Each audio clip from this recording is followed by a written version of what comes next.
اور میں اپنے باپ دادا ابراہیم اور اسحاق اور یعقوب کے مذہب پر چلتا ہوں۔ ہمیں شایع نہیں ہے کہ کسی چیز کو اللہ کے ساتھ شریک بنائیں۔ یہ اللہ کا فضل ہے ہم پر بھی اور لوگوں پر بھی، لیکن اکثر لوگ شکر نہیں کرتے۔ اے میرے قید خانے کے رفیقو، بھلا کئی جدا جدا آقا اچھے یا اللہ جو اکیلا ہے سب پر غالب ہے؟ جن چیزوں کی تم اللہ کے سوا پرستش کرتے ہو وہ صرف نام ہی نام ہیں جو تم نے اور تمہارے باپ دادا نے رکھ لیے ہیں۔ اللہ نے ان کی کوئی سند نازل نہیں کی۔ سن رکھو کہ اللہ کے سوا کسی کی حکومت نہیں ہے۔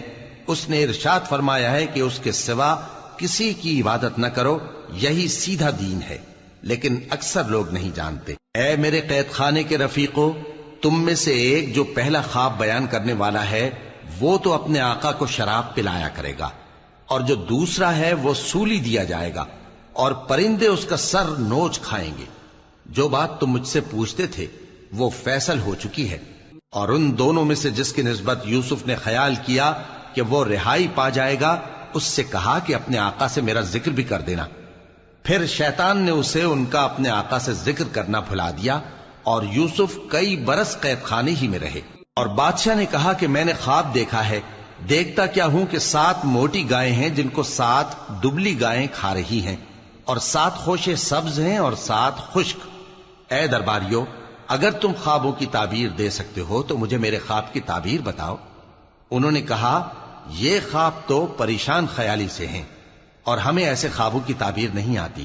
اور وہ شخص جو دونوں قیدیوں میں سے رہائی پا گیا تھا اور جسے مدت کے بعد وہ بات یاد آ گئی، بول اٹھا کہ میں آپ کو اس کی تعبیر لا بتاتا ہوں، مجھے قید خانے جانے کی اجازت دیجیے۔ غرض وہ یوسف کے پاس آیا اور کہنے لگا، یوسف، اے بڑے سچے یوسف، ہمیں اس خواب کی تعبیر بتائیے کہ 7 موٹی گایوں کو 7 دبلی گائیں کھا رہی ہیں، اور 7 خوشے سبز ہیں اور 7 سوکھے، تاکہ میں لوگوں کے پاس واپس جا کر تعبیر بتاؤں۔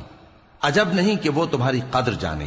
انہوں نے کہا کہ تم لوگ 7 سال متواتر کھیتی کرتے رہو گے، تو جو غلہ کاٹو تو تھوڑے سے غلے کے سوا جو کھانے میں آئے باقی کو خوشوں میں ہی رہنے دینا۔